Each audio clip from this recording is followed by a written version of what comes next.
Gante tip na nailaw kahin Nakipanabol zolo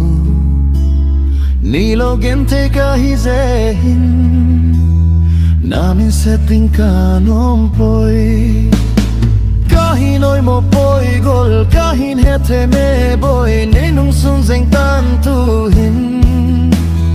Keito hinko adin hinkom tengkom din zong Kahim palte him poi Silung mon na ding dang ki holin lang Lung hei selin chi mai tan Silung mon na ding dang ki holin lang Lung hei selin chi mai tan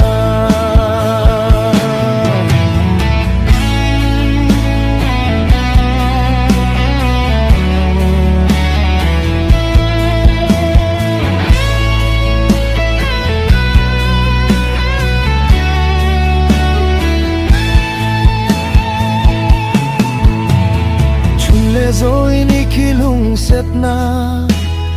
Phala no cha zong pelova Koi man oplo zanggop chang ding Kahin palte him poi Kahin oy mo poi gol Kahin hete me boy Ninung sun zeng tan tu hin Ni ho mi ching chang din Kahin ken tai tun boy Nang ma ding in hing tang tung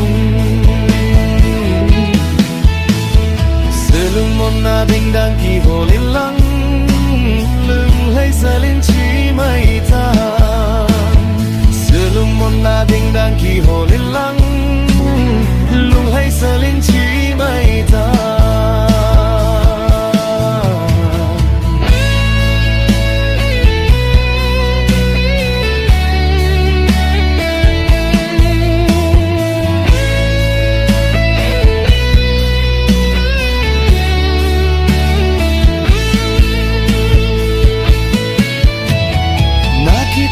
Ding zong kahin boldo zo poi kipat lam nan ka di me